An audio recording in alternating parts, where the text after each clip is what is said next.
So I'll let you start off here first with the what do you think an OC can do for the Gators in this season? Obviously, I'm sorry. We saw Billy's been our play caller mostly for the first 3 seasons of his tenure, but it kind of feels like it's time for him to move on. So what do you think we can see with a new OC? Yeah, I mean, I'm kind of a broken record here. Like I've been beating this drum for a while. I feel like, I mean, just straight up, I don't think Florida offensively, from a schematic perspective, is where it needs to be competing at the level that we expect this program to be competing at in year 4 under Billy Napier.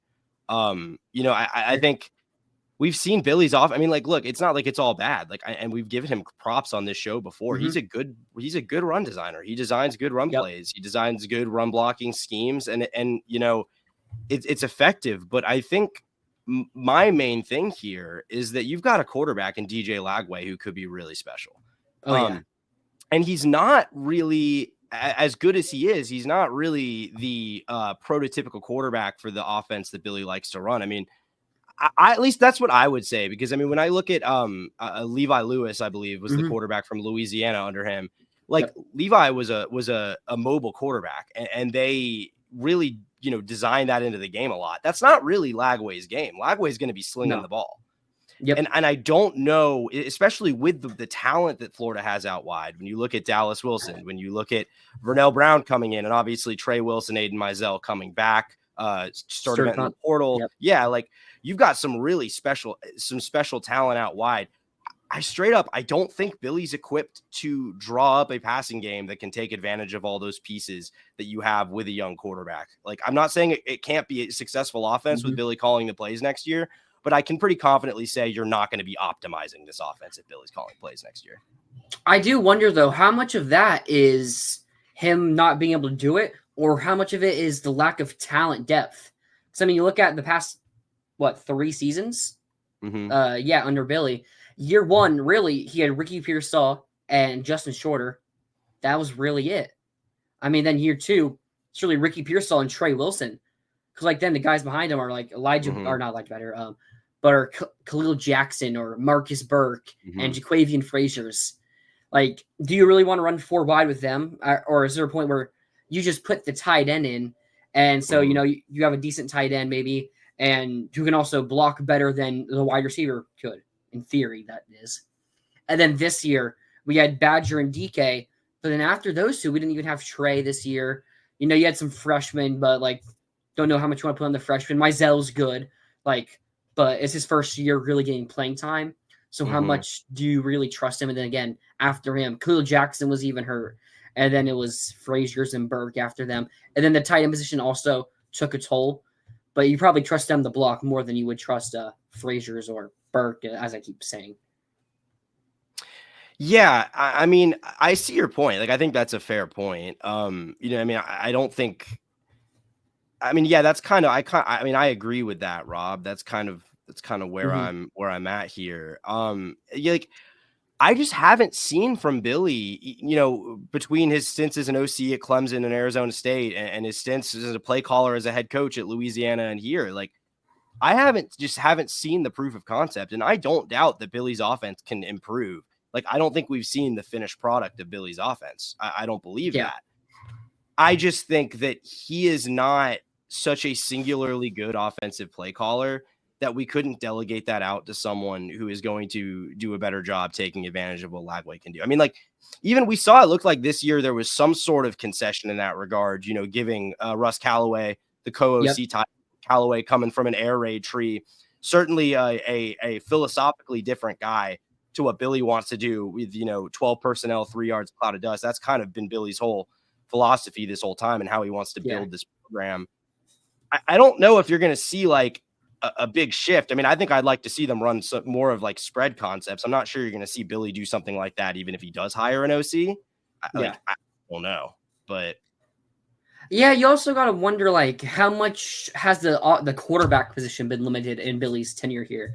Year 1, Anthony Richardson, who was as inconsistent as it gets. I mean, one game he had 400 yards, and the next you throw 3 interceptions or 2 interceptions. And then Graham Mertz couldn't throw deep balls, so it's like you're kind of just limited to those short yardage plays, kind of. But then Lagway, I think we saw a little bit, like, at times of everything. thrown it short a little bit against Ole Miss and FSU, but then he was also dealing with that hamstring. But a lot of it was just big, deep bombs.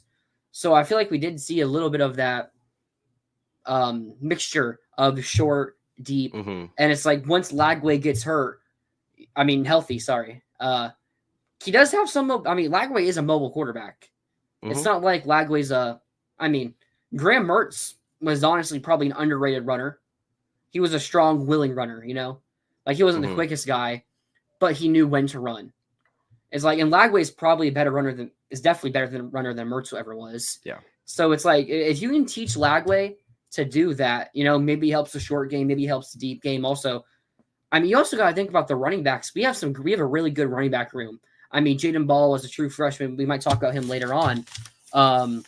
600 yards this year and 10 touchdowns, if I'm not mistaken. Jacoby Jackson, another running back. I don't think any of us knew much about coming into the year. A JUCO transfer. He ends up going for over 500 yards and 11 touchdowns as well. Mm-hmm. Sometimes you have to sacrifice that pass game scheme, especially when your quarterback is limited. So I wonder if Lagway is the best quarterback in the country next year, if that does change Billy's play calling, if he is the play caller. Yeah, that's a fair point. I think I'm sorry. I think my concern is that I think that it's not because you're right. We saw when Lagway came in, they were hitting explosive plays at a much higher rate. Lagway is just better at finding those guys and making those plays. He has the arm talent to do that. I still think even with the offense looking its best with Lagway playing late in the year, there was still just a lot of relying on kind of, I don't want to call it luck, but I think there is an element of luck to those big explosive plays. And I'm not sure that the intermediate passing game, I don't know if Billy's shown that on film, that he's really got that well developed. And people are, Billy will be the play caller next year. Honestly, there's still a really good chance that that's what happens. There's been some smoke about hiring an OC. But I still, it would surprise me, to see after the way the team ended winning its last 4 games. I'm not sure Billy Napier took that as a condemnation of his play calling. I think he probably took it as a vindication, if anything else. So I don't even disagree, Ultra Gator. I think that's definitely possible. Well, we do know that the bunch of staff contracts end on the 31st going into the new year. So that's probably when we'll start seeing these new coordinator hires or position hires and everything. So I've heard it could go either way with the play caller, with an OC. One thing I think that's a problem with Billy's offense isn't necessarily the plays. It's kind of the rhythm. It's like if you're watching a TV show. It's like, have you watched The Walking Dead? Handful of episodes. It's really the biggest problem with The Walking Dead was in the middle to end of the show, they would separate things by episode, and each story gets an episode, to where it's if one of the stories is boring, it kind of just slows things down. Yeah. But there's a point in season 6 where I don't want to, it's a 10-year-old. I think it's over. I'm just going to spoil it. Where one of the best characters, Glenn, people think he dies. And then the next episode, they show Morgan where he's learning new stuff and everything in an episode. That's actually a really good episode. But because they wanted to see what happened with Glenn, that people kind of hate on the episode, even though the play itself can be good, but the rhythm of it is not, it doesn't work out. One thing I think Billy does is he kind of overthinks plays. Or when Adam Warner came on after Lagway got hurt, it's okay, everyone's thinking it's probably guaranteed to run the ball. And it's Billy's just okay, I'm going to throw him off. I'm going to pass it with Warner more. Yeah. But it's no, don't do that. You probably should run the ball more because you do have that backup QB or that third string QB in. Or we get stopped on a 1st and 10, and it's a 2nd and long. It's okay, everyone's probably expecting pass. Let me run it. I feel he does that way too often. Yeah. And it just backfires. When he probably should just kind of maybe simplify the offense. So it's maybe individually that's not a horrible play call. It's not something that's going to make you be you should be fired. But then when you add them all together, it just ends up being something that people don't really want. I also do think it's worse situationally, kind of going off what you said. It's worse situationally than it is down to down. Yep. Florida has, I think Florida had a decent amount of success, like, just moving the ball down the field, running. It's just, they struggle on third downs a lot of the times. They Yep. struggle in the red zone and they waste opportunities. And like, I don't think you can separate those two things though, because I think a big, an important aspect of play calling is situational play calling, so Absolutely.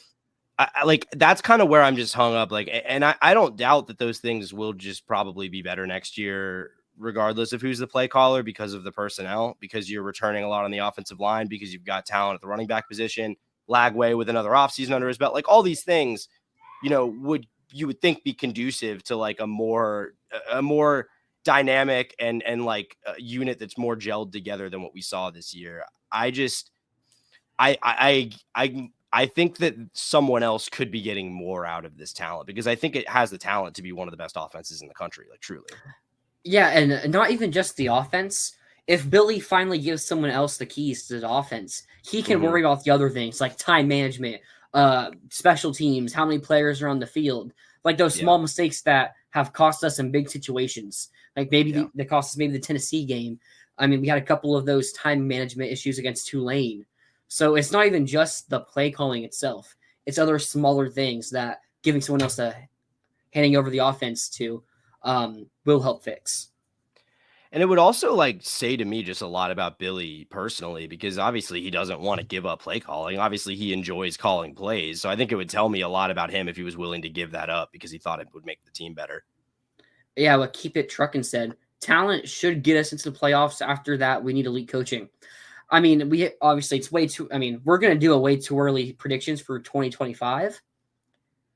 So it's like I don't want to spoil too much there. Like I do think the talent on this team is good enough to make the playoffs this year. Like even without us finishing the portal cycle yet, because everyone else also hasn't finished the portal cycle. So yeah, I do think it's there, and I'd probably agree. Like in the playoffs, everyone who you play is likely going to have the talent, unless we play like an Indiana or Boise State or Arizona State. But so they're going to have the talent. So where you do need that coaching edge.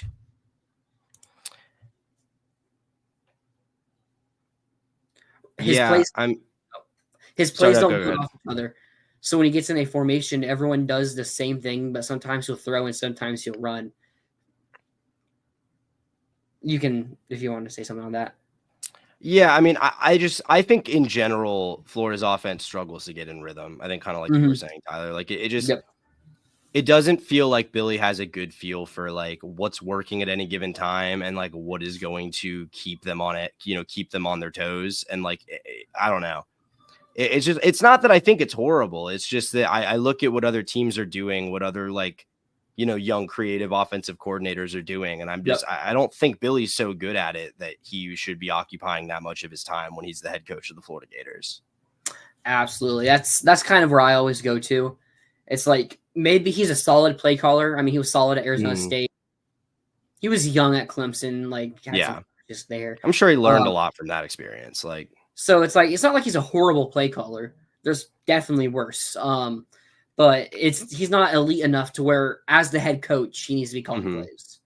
So that's kind of where I lean there. And I mean, I hope we do hire someone because I think there are some really good names out there that we could go after, like the Georgia Tech offensive coordinator.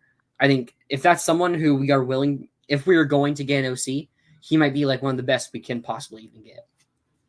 Yeah, no, I mean, there's a lot of good young minds out there that I think would be really interesting to target.